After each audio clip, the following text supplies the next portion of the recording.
Why was everyone ignoring her at the briefing table? She sat in the back row, notebook open, pen ready, eyes fixed on the map of Coast Valley projected at the front. Her gut screamed what the topography already confirmed. It was a trap, a perfect kill zone. But when Staff Sergeant Jordan Ellis raised her hand, when her voice cut into the hum of briefing room certainty, the words carried no weight. The colonel listened just long enough to dismiss her.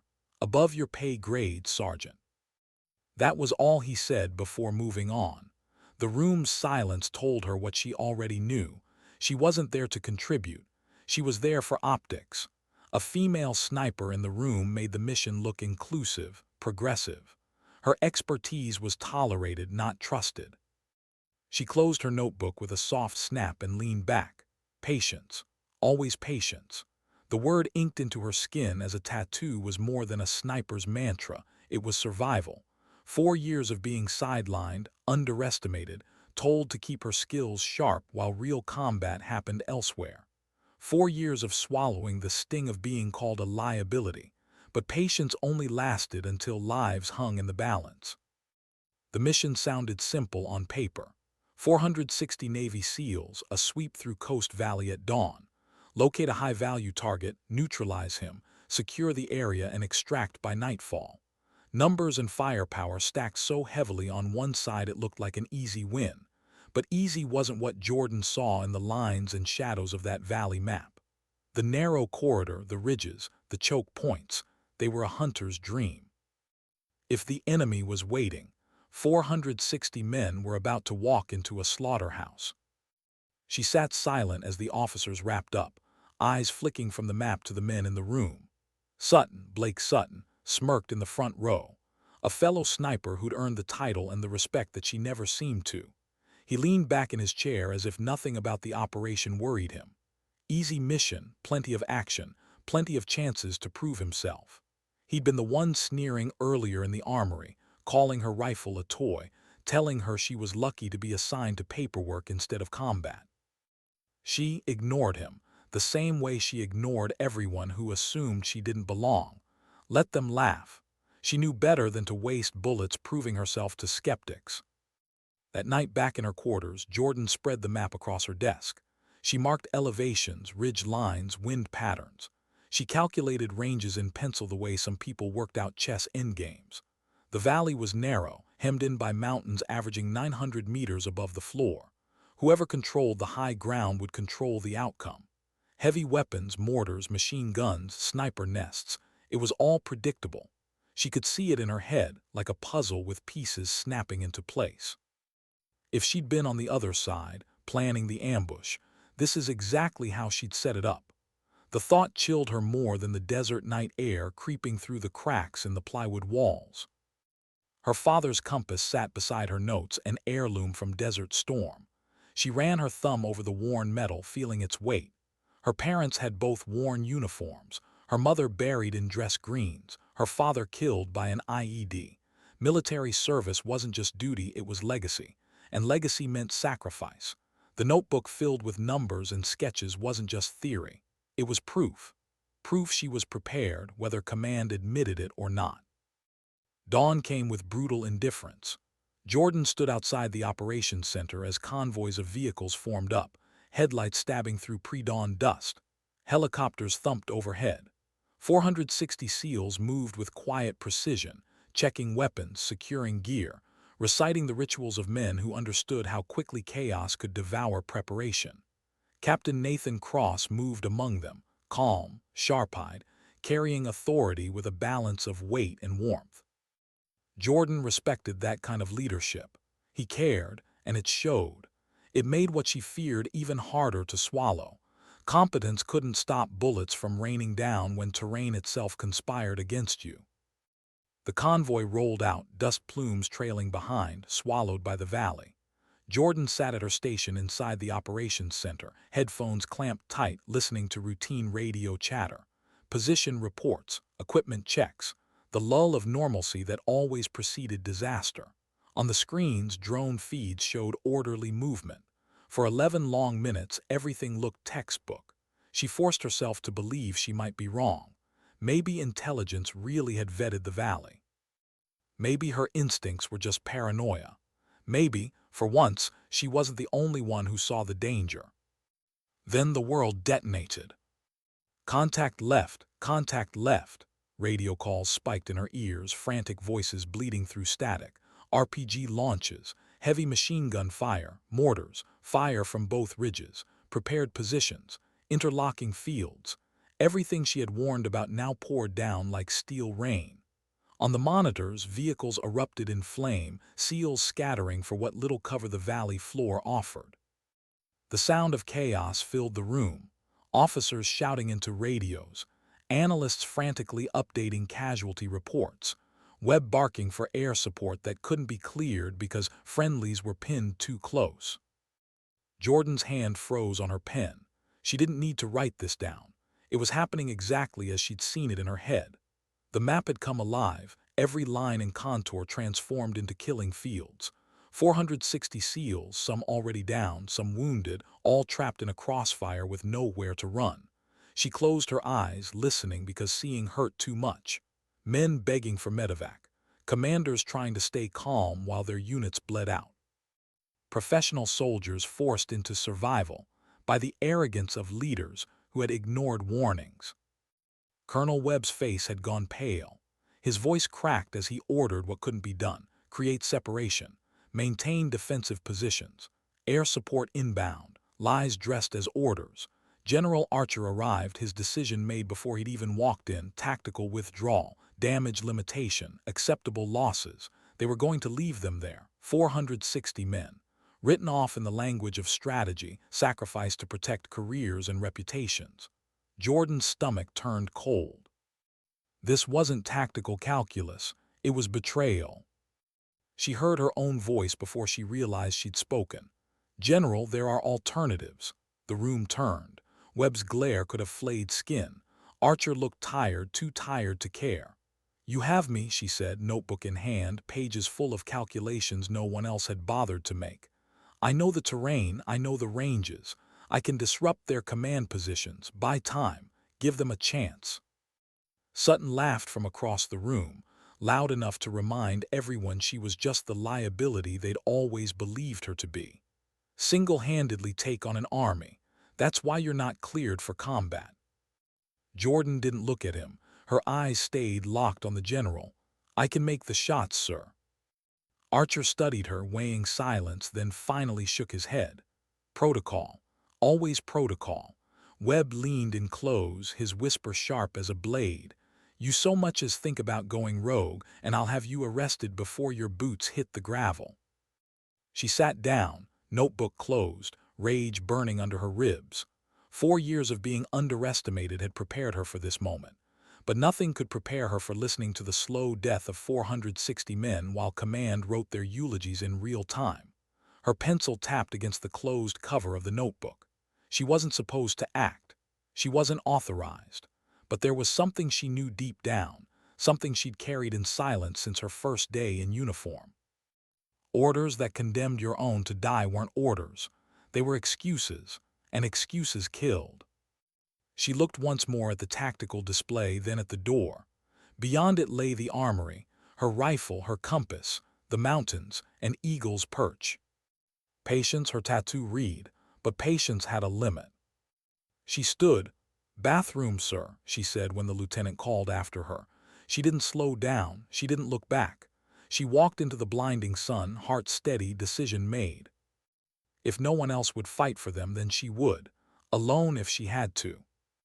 And in that moment, a single Marine sniper set out to rewrite the fate of 460 men. She walked straight past the firing range. The lie she'd told on the sign-out sheet, marksmanship training, was just enough to keep Sergeant Park from asking questions. Her rifle weighed heavy across her shoulder, but heavier still was the truth. She wasn't coming back until she either saved those men or died trying. The motor pool smelled of diesel and hot rubber. A Humvee idled near the gate, Corporal Mendez leaning against its fender, clipboard in hand. Jordan approached without hesitation, her voice carrying the authority of someone who couldn't afford doubt. "Change of plans, Corporal. I need transport to Sentinel Post. Priority tasking. Communications relay repair. He frowned, young enough that the hesitation showed on his face. Ma'am, I don't have. Orders are being processed. She cut him off, her tone calm, deliberate. Time sensitive. You'll log this as equipment delivery. Something in her eyes convinced him. Or maybe it was the distant echo of gunfire carried on radio waves everyone on base had been hearing all morning. He swallowed, nodded, and climbed into the driver's seat. Jordan secured her gear in the passenger side, and minutes later the Humvee rolled through the gate. The base disappeared behind them in a haze of dust. Ahead the mountains rose like jagged teeth, ancient and unbending. Somewhere in those peaks was Eagle's Perch, the vantage point that could turn a massacre into a fight for survival. The radio beside her crackled with voices. Men dying, men begging, command buying time with empty promises. She tuned it louder, forcing herself to listen. Each frantic call was a reminder of why she couldn't turn back. 20 minutes out, she told Mendez to stop at a fork in the road. Drop me here. He looked at her, hands tightening on the wheel. There's no equipment in this truck, and you're not going to Sentinel, are you? Jordan met his eyes. No. For a long moment, silence sat between them, heavy as stone. Finally, he exhaled.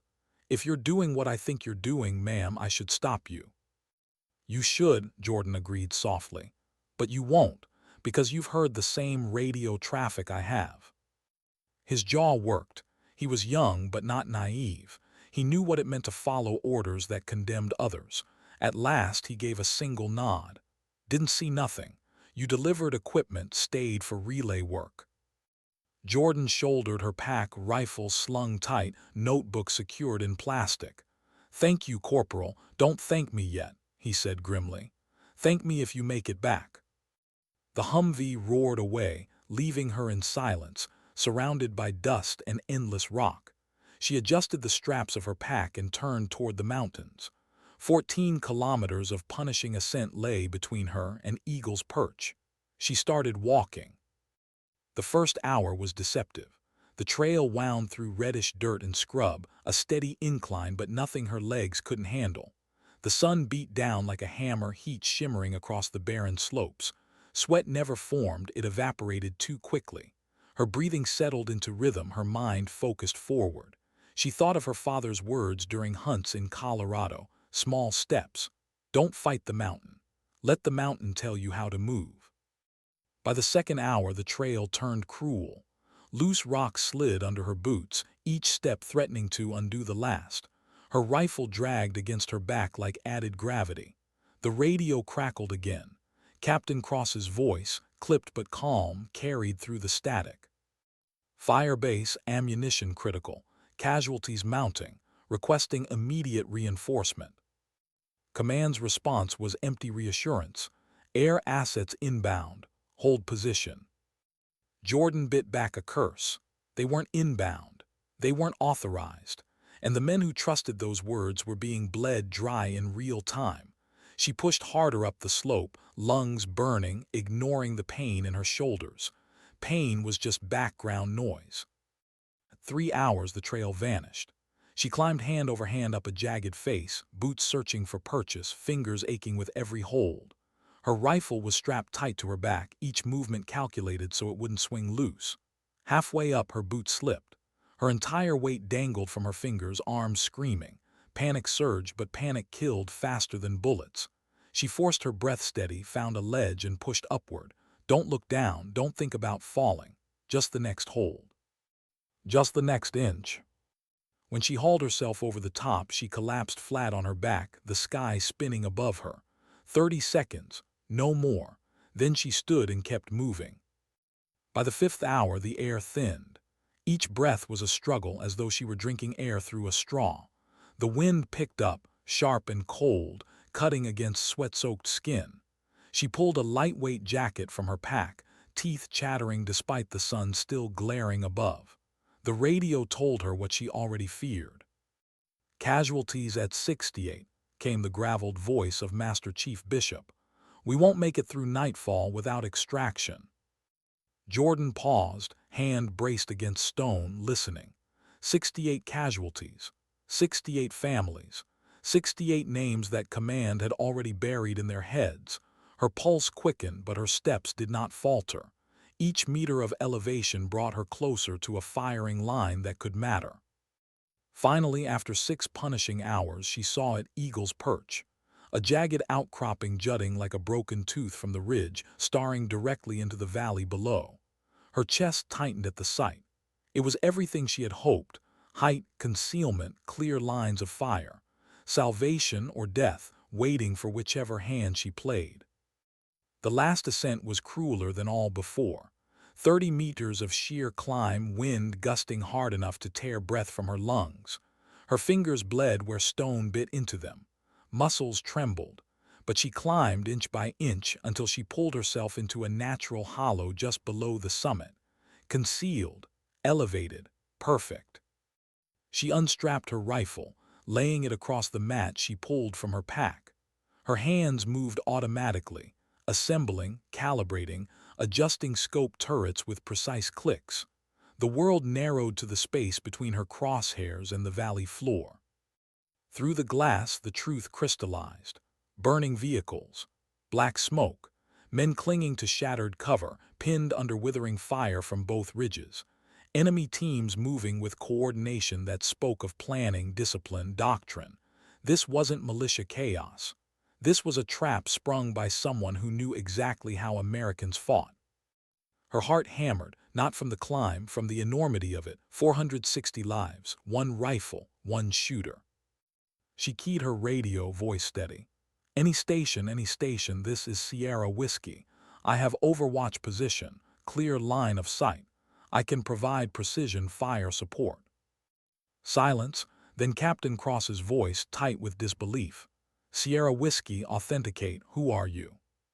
Jordan hesitated. Telling the truth meant exposure. Lying meant betraying the very men she wanted to save. Her finger tapped her notebook. She chose the truth. Alpha Actual, I'm a Marine Scout sniper. Unauthorized. Alone. But I have the skills, position, and ammunition. Your call whether you want my help. There was a pause long enough for doubt to creep in. Then, Sierra Whiskey, maximum effective range. Validated to 3,200 meters. Silence again. Then the weight of desperate hope in his reply. Sierra Whiskey, you are authorized to engage targets of opportunity. Friendlies are marked with infrared strobes. Everything else, drop them. Jordan exhaled, settled into her stock, and aligned her scope on the first target, a machine gun nest hammering a pinned SEAL unit. Range, 1,847 meters. Wind, 14 miles per hour northwest. Temperature, dropping. She adjusted turrets, slowed her breathing, found the space between heartbeats. The trigger broke clean, the rifle whispered, the machine gunner collapsed. She cycled the bolt, chambered another round, fired again. His assistant slumped beside him. The nest went silent. She whispered to herself without meaning to. One down, many to go. And as she chambered her next round, 460 men below shifted in their fate. Not by command, not by orders, but by the decision of one Marine who refused to wait for permission. The first shot was easy, the second too, but the third made her chest tighten, because now the enemy knew. Somewhere down below, men who had been firing with surgical calm were suddenly scrambling, voices rising on radios she could faintly intercept. Unknown sniper, elevated position, East Ridge, find and eliminate.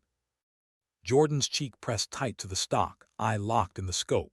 Her breathing slowed again. Her world shrank to lines of wind and elevation. She found her next target, a mortar team. They had been launching round after round into a cluster of wounded SEALs sheltering behind a burning vehicle. She adjusted for range, 134 meters, and pressed the trigger. The spotter went down. The gunner froze, searching the valley for a threat he couldn't see. A heartbeat later, he fell too. The mortar fire stopped. Alpha Actual, this is Sierra Whiskey, she transmitted. Mortar team neutralized. Reposition your wounded now. Captain Cross's reply was instant. Copy that, moving. His voice carried something new, momentum, hope. Jordan shifted. Next target, a squad leader barking orders into a radio, clearly directing multiple fire teams. She calculated the angle, adjusted turrets by a fraction, and exhaled. Another shot, another silence where once there had been command. It wasn't just killing. It was dismantling a machine piece by piece. Through her scope the valley shifted. The SEALs had been pinned, helpless, but now they were moving, dispersing, finding cover, dragging wounded. Every time enemy fire tried to surge, Jordan's shots cut it off at the source. A rhythm emerged. Target, calculate, fire, cycle, adjust. Her notebook filled with quick data scribbled in shorthand, ranges, wind speeds, targets neutralized. 57 rounds in her pack. Every bullet had to matter. The radio crackled. "Sierra Whiskey, you just gave us breathing room," Captain Cross said, his voice almost disbelieving. "Whoever you are, keep going." Jordan's lips twitched into the smallest smile. "Copy, Alpha Actual, I'll keep going." But even as she worked, she knew time was the enemy. Each shot gave away fractions of her position. And the man orchestrating this ambush, the one whose doctrine felt too precise, too trained, would adapt. The day dragged into late afternoon. Heat bled into a sharp chill as the sun dipped lower. Jordan's body had become an ache of endurance. Her shoulder throbbed from recoil, her stomach twisted from hunger she ignored, her eyes burned from the scope. But none of it mattered. She was keeping them alive. Through the glass she caught a flicker of movement on the opposite ridge. Not clumsy, not rushed. A two-man team crawling with the discipline of professionals, counter-snipers. Her pulse spiked. She didn't wait. Her rifle shifted, crosshairs locking on the spotter first. One shot gone. The shooter rolled flat, pressed into the earth, searching desperately for her. Too late. Her second shot ended him. But her muzzle flash, even suppressed, had betrayed her. She saw the ripple effect immediately. Other enemy positions turned, focusing toward her ridge. They didn't know exactly where she was, but they knew enough. Radio intercepts hissed with commands. Priority, Sniper East Ridge. Find and eliminate. Jordan slid sideways, fast but controlled, into one of the alternate positions she'd scouted earlier. She'd cached spare magazines there, ready for this exact moment. Always planned for movement. Always assumed discovery. Night fell hard and sudden in the mountains. The valley below dissolved into shadows, then into a ghostly glow through her night vision optic. Friendlies blinked in faint strobes, invisible to the naked eye but clear in her glass. Hostiles burned bright with heat signatures. Muzzle flashes erupted like stars in reverse. Her radio hummed with Cross's voice again, quieter now, wearier. "Sierra Whiskey, they're trying to cut us off on the southern approach. Can you cover?" Jordan scanned south. 14 figures moved in formation, disciplined, trained, not insurgents, professionals. She felt her gut tighten. Whoever led this ambush had soldiers, not rabble. She counted them off, chose her order of fire. Leader first, heavy weapons second, flankers last. She fired one down, adjusted two, adjusted three. The survivors scattered, confused. Their advance slowed, then stopped altogether. The ambush machine was faltering, gears grinding without leadership to drive them forward. But Jordan knew better than to feel safe. Through a faint intercept she barely caught, she heard the name. "This is Mahmood. The sniper is disrupting the operation. Find her. Reward for location, double for elimination." Jordan's chest went cold. Rashid Mahmood, former Afghan officer trained by Americans, turned against them after his family died in a drone strike. She remembered the dossier tucked in her notebook back at base. Fluent in doctrine, trained in counter-sniping, tactical mind sharper than most. He wasn't improvising. He was hunting her now. The minutes dragged. The enemy shifted. Jordan shifted with them. Shots traded, counters countered. Her ammunition dwindled. She marked each spent magazine, each remaining round.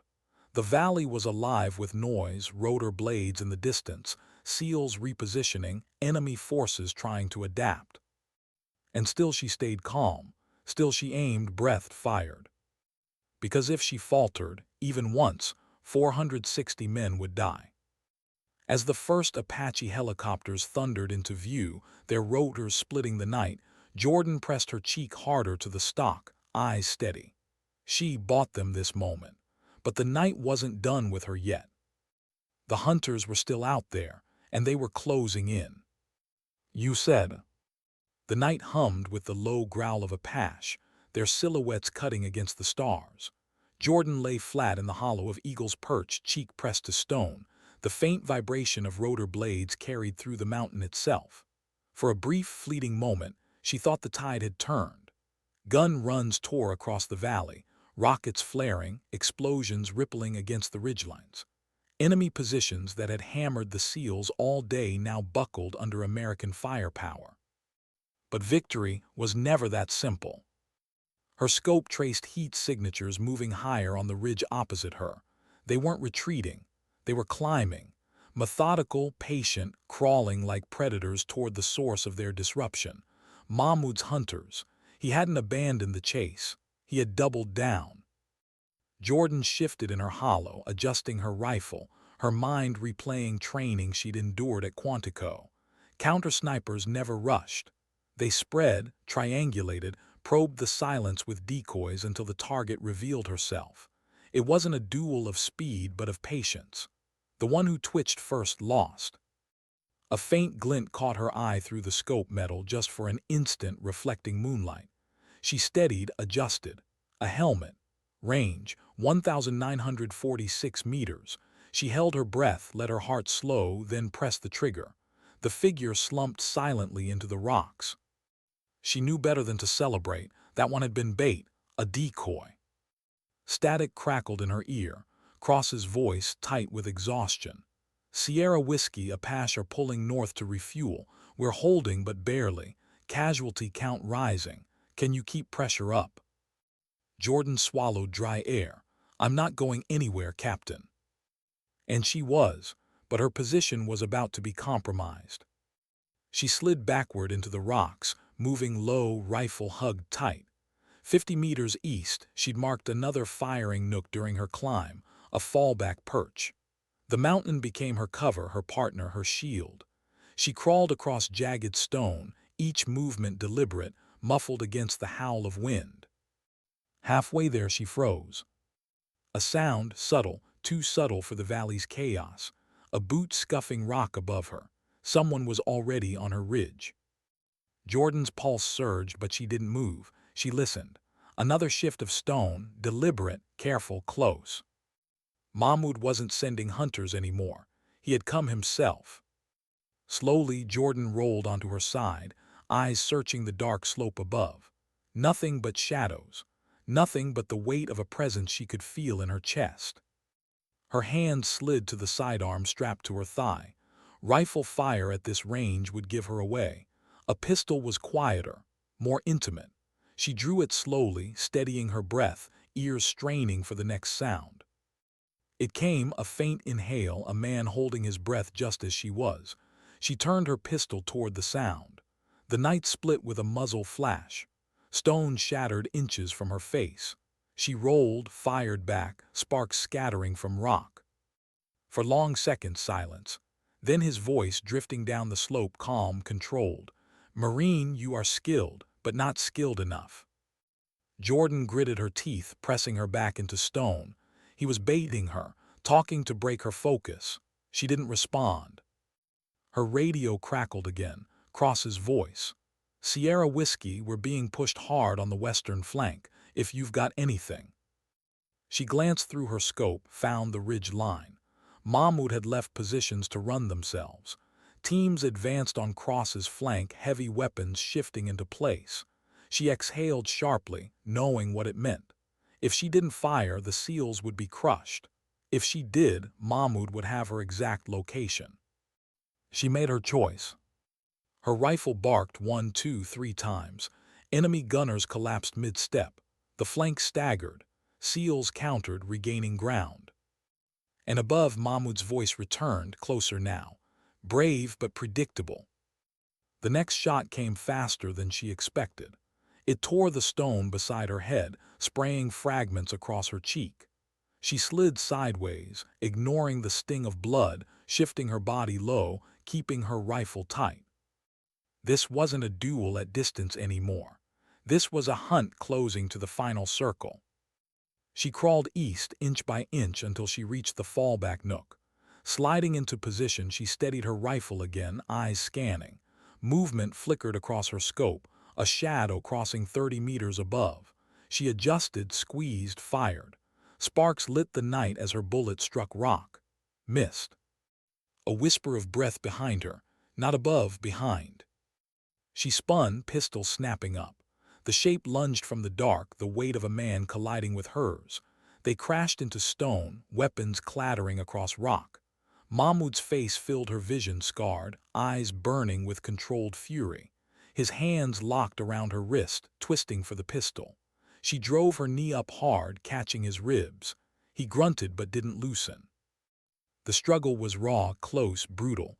No time for precision. No time for thought, just survival. Jordan slammed her forehead into his nose, the crunch sharp, wet. He staggered back just enough.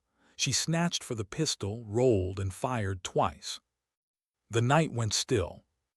Mahmood lay sprawled, chest heaving, blood dark against his fatigues, but his eyes stayed locked on hers, unbroken even as his strength bled out. "You think you've saved them," he rasped, "but this is only the beginning." Then he went limp. Jordan lay there, chest rising and falling, pistol shaking in her grip. Her body screamed from the climb, the fight, the recoil of every round she'd fired. But she was alive. And below her, so were hundreds of men who had been written off hours ago. Her radio buzzed again, cross, breathless, shouting over gunfire. "Sierra Whiskey, we held the line, we're still alive. Whoever you are, you kept us alive."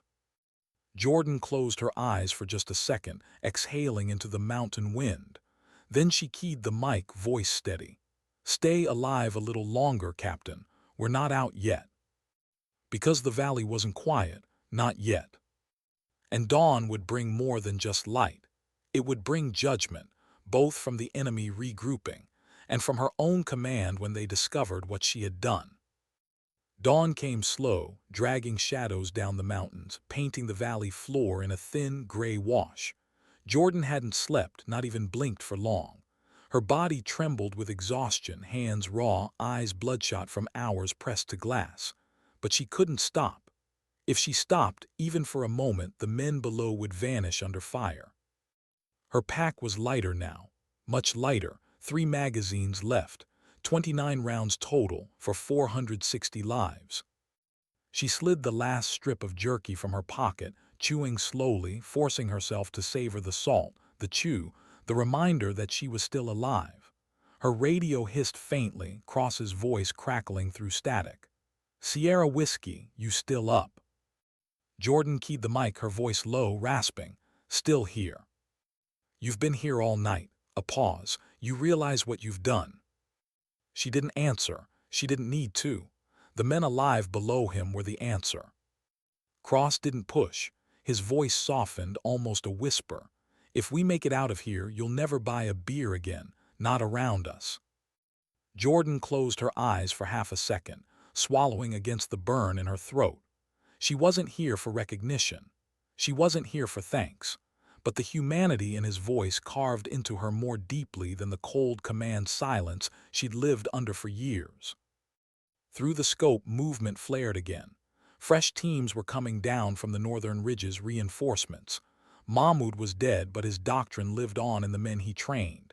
They moved with precision, fanning into positions that would squeeze the SEALs into tighter pockets of fire. Jordan adjusted her scope, found the lead element, fired. One fell, adjusted again. Another dropped. The rest scattered. Each trigger pull felt heavier now.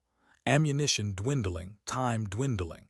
She scrawled ranges and notes in her notebook, the paper smudged from blood and sweat. She didn't know if anyone would ever read it, but some part of her wanted the math to remain. Proof she hadn't been reckless. Proof she had seen what no one else would see. Her radio crackled again, but this time it was Cross. It was Webb.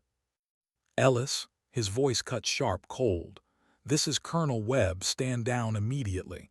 You are not authorized to engage. Do you copy?" Jordan's jaw clenched. She didn't answer. "Ellis, I will have you in shackles if you so much as fire one more round. That's a direct order." Her scope held steady on a machine gun team setting up on the ridge. She let the colonel's voice fade, let the sound of her own breathing take over. She exhaled, squeezed. The gunner folded. His assistant scrambled, another shot, another silence. Cross's voice cut in before Webb could erupt again. "Command, with all due respect, you shut your mouth. She's the only reason any of us are breathing. She stays on that trigger." The channel erupted in overlapping voices. Command furious, field units desperate, Jordan silent through it all. She tuned them out, finger brushing the engraved metal of her father's compass beside her. His voice seemed to echo through memory. "Orders can guide you, but never let them blind you." By mid-morning, smoke shrouded the valley. The SEALs had shifted, dragging wounded, regrouping under her cover. But the enemy was still strong, pressing harder with every hour. Jordan wiped grit from her eyes, her cheek raw against the stock. She'd lost count of the hours she'd been prone. She could feel the mountain in her bones now, like she was part of it, carved into its stone. Her scope caught a flare of light, a rocket tube rising from the rocks opposite. Range, 2,800 meters. If it launched, one cluster of pinned SEALs would be gone. She adjusted for wind, felt her heart slow, and fired. The man fell backward, tube slipping from his grasp. Seconds later, the warhead exploded harmlessly against the ridge. Her radio erupted with cheers from SEAL comms, but Jordan didn't cheer. She couldn't afford to. She had 23 rounds left. Hours dragged like years. The sun climbed, harsh and unrelenting. She drank from her canteen, every swallow measured precious. Her lips cracked, her skin blistered, but she stayed, always stayed. By noon, the valley echoed with something new, the roar of engines. Not helicopters, not jets, ground vehicles. Jordan shifted her scope and felt her chest hollow. Reinforcements. Enemy technicals, pickup trucks with mounted guns streaming down dirt tracks toward the valley floor. Dozens of them. Her radio lit up with Cross's voice, urgent. "Sierra Whiskey, we can't hold against vehicles. If they break through." Jordan interrupted. "I see them. Range 3,000 plus, out of my effective." Silence, then Cross again, quieter. "Then this is where it ends." Jordan pressed her forehead against her stock, breath shaking. She carried them through the night, through the dawn, and now this. An unstoppable tide of steel and gunfire rolling straight into the valley.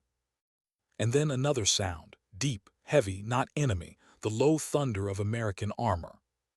Jordan rolled, scanning the horizon through her optic. Dust clouds rose from the south, and out of them came a convoy of Bradleys and Abrams tanks, their silhouettes unmistakable. Reinforcements. Finally. Her radio exploded with shouts, disbelief turning to relief. Holy hell, they actually sent armor.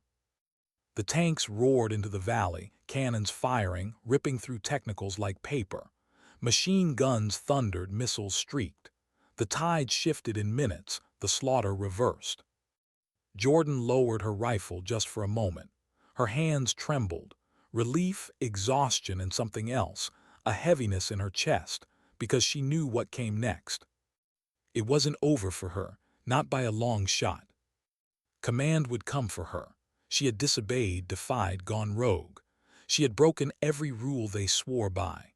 And yet, without her, there would be no one alive left to court-martial.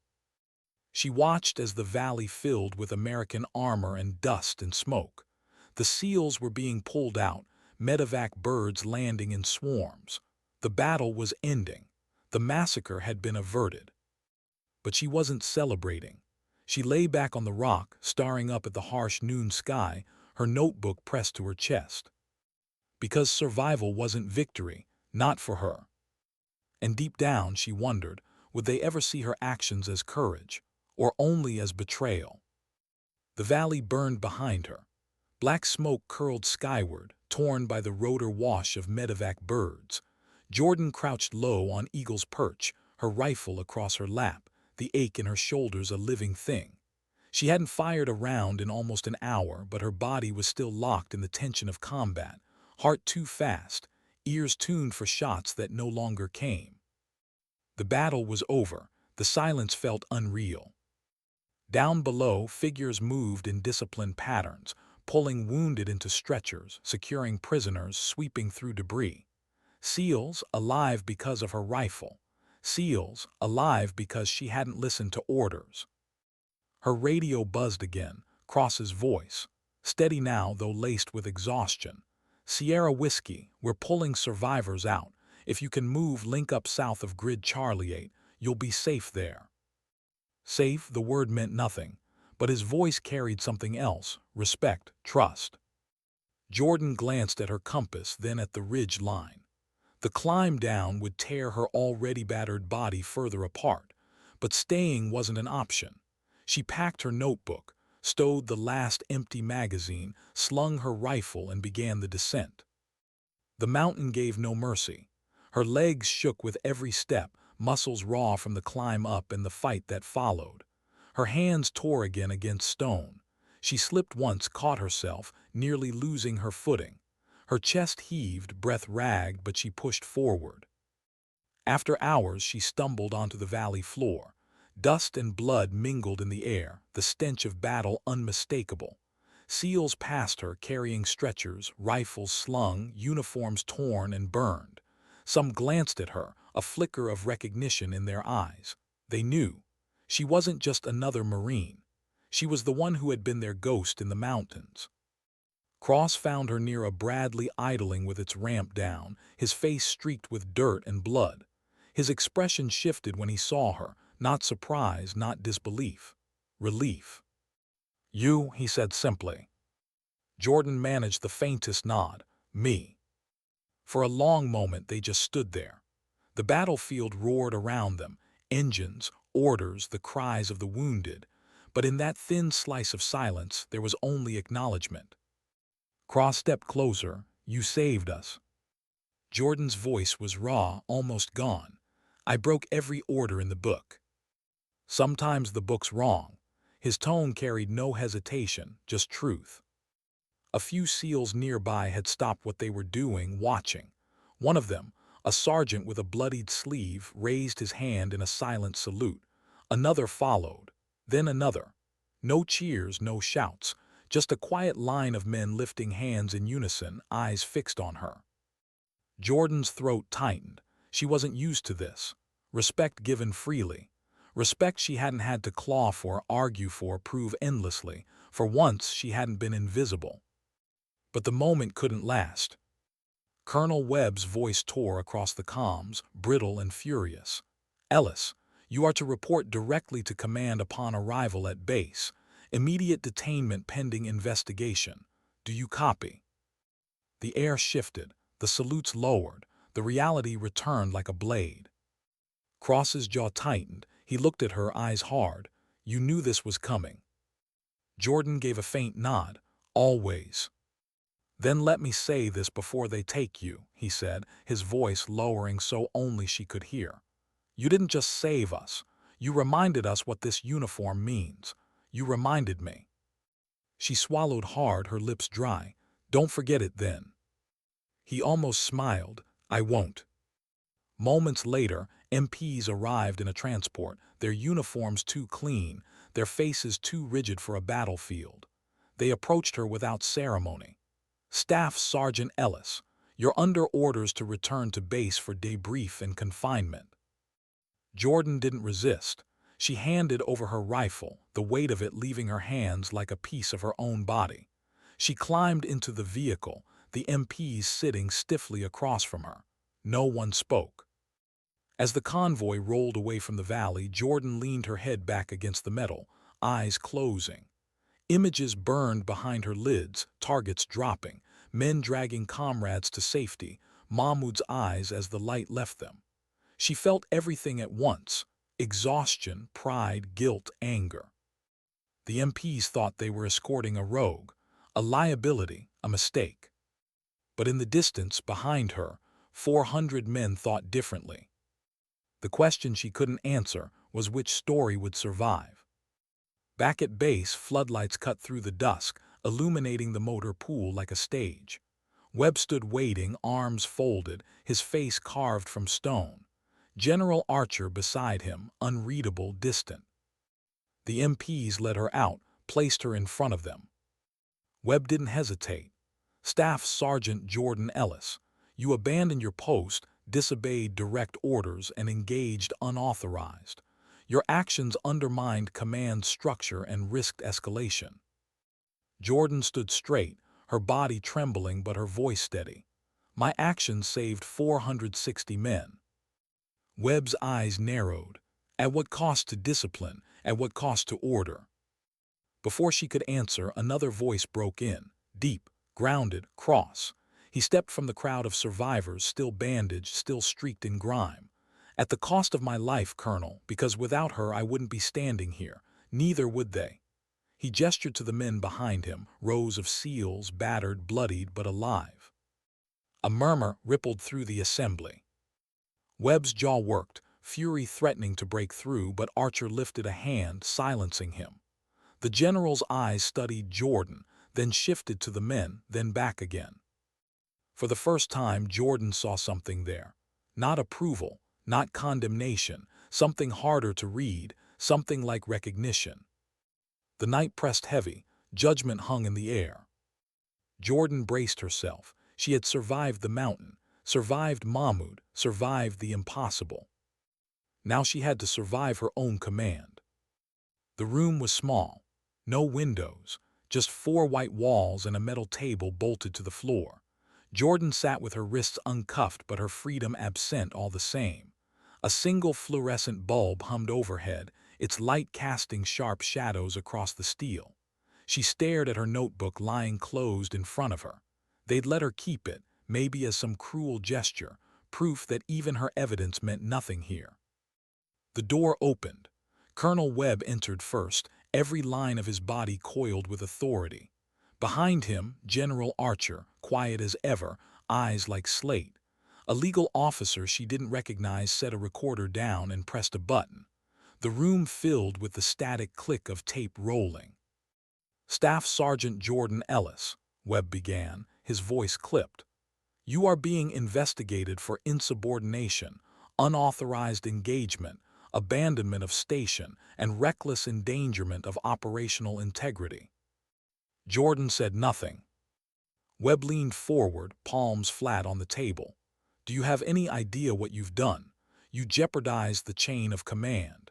You undermined our credibility with allies. You risked escalation of this conflict beyond recovery. Finally, Jordan spoke, her voice low but steady. I saved them. You think results excuse disobedience? Webb snapped. That's not how the military works. We are not vigilantes, we are not. Archer's voice cut in, calm but heavy. Let her speak. Jordan turned her gaze to the general. Sir, the map told the truth. The valley was a trap. I raised it. I was ignored. And when 460 men were dying, you signed their death warrant. I couldn't obey that. Webb slammed his hand against the table. You don't get to decide which orders are moral. That's not your role. Jordan met his fury with silence. Because deep down she knew the truth, she had decided. And nothing they said could unmake that choice. The door opened again. Cross entered, shoulders squared despite the bandages on his arm. Behind him, 3 SEALs followed, men Jordan recognized only through their silhouettes on the battlefield. Webb bristled, but Archer gestured for them to proceed. Cross placed his hands on the table, leaning in toward the recorder. If this is on record, then let the record show she didn't just help us. She kept us alive. When command had written us off, she fought for us. When we were out of ammo, she became our cover. Every name still breathing in my unit is because of her. One of the SEALs stepped forward. His face was pale, a bandage across his forehead. I was pinned under a burning Humvee, mortar fire everywhere. I watched through NVG as she dropped the crew firing on us. Without that, I wouldn't be here. Another added quietly, I dragged two of my brothers to the medevac bird under her cover. She was the only air support we had that night. The third man simply nodded, voice rough. We call her Ghost, because she was the only thing between us and the grave. Webb's face tightened, jaw working furiously, but Archer raised a hand once more. Silence. The general's gaze lingered on Jordan, searching. Why? He asked at last, not accusing, just asking. Jordan's throat was dry, but she forced the words out. Because orders are supposed to protect lives, not bury them. Because protocol means nothing if it abandons the men who trust us to bring them home. Because someone had to. For the first time, Archer's eyes softened. Only slightly, but enough. He leaned back in his chair, fingers steepled. What you did will echo through this command for years.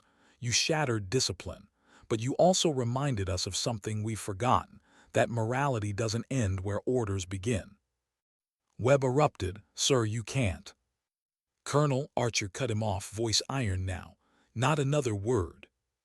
The general turned to the legal officer. Strike the last charges. This hearing is concluded. Jordan blinked. She hadn't expected absolution. She hadn't expected anything. Webb's face flushed red, his fury uncontained, but Archer's authority was final. The colonel stormed out, slamming the door behind him. Silence filled the room.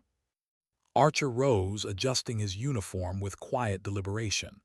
You'll not be commended, not officially. Command can't reward defiance, but make no mistake, Staff Sergeant, your actions will be remembered, by the men you saved, by those who understand what it cost you. He paused at the door, his voice lowering, and by me. Then he left. The recorder clicked off. The legal officer gathered his things and followed, leaving Jordan alone with Cross and the SEALs. For the first time since Eagle's Perch, Jordan let herself breathe deeply. She didn't smile, she didn't break, she just breathed. Cross looked at her with something between admiration and sorrow. You know they'll never let you live this down, right? They'll call you reckless, dangerous, a liability. Jordan met his gaze. They already did. He nodded slowly. But out there, you'll always be the one who didn't let us die. That's worth more than medals. The SEALs filed out, quiet, purposeful, leaving Jordan with her notebook on the table. She picked it up, running her thumb over the battered cover.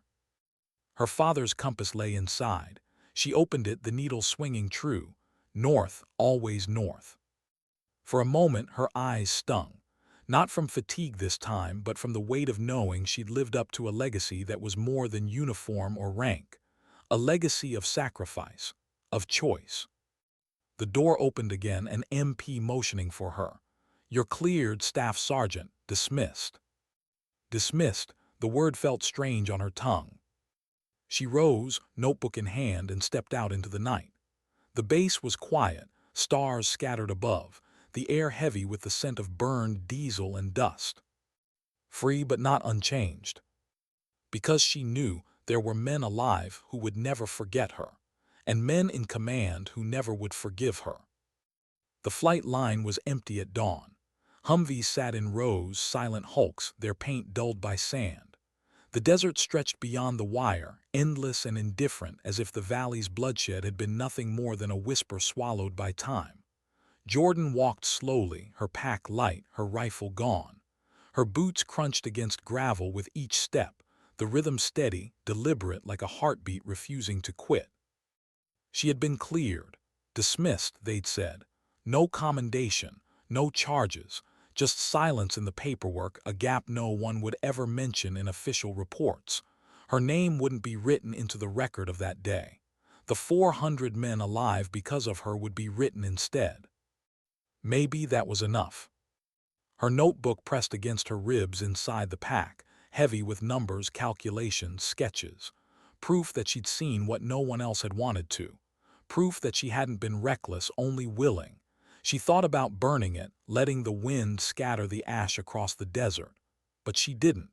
Some truths were worth carrying, even if no one asked to see them.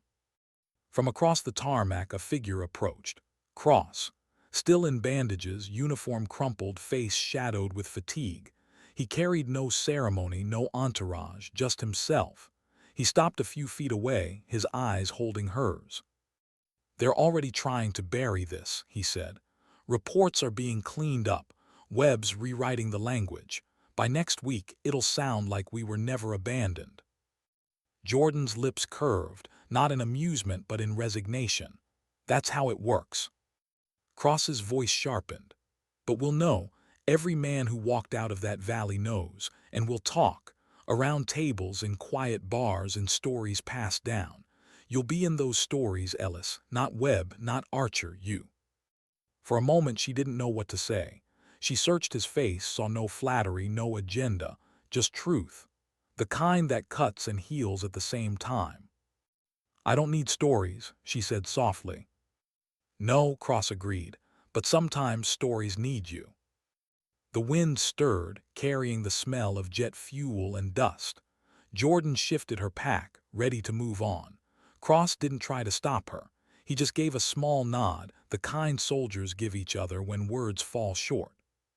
She walked past him, toward the gate, her boots steady on the gravel. Every step felt heavier but freer. Beyond the base, the mountains loomed against the pale sky. She thought of Eagle's Perch, of the cold stone beneath her body, of the valley painted in fire. She thought of Mahmood's final words, warning that this was only the beginning. Maybe he was right. Maybe there would always be another valley, another ambush, another test of conscience against command.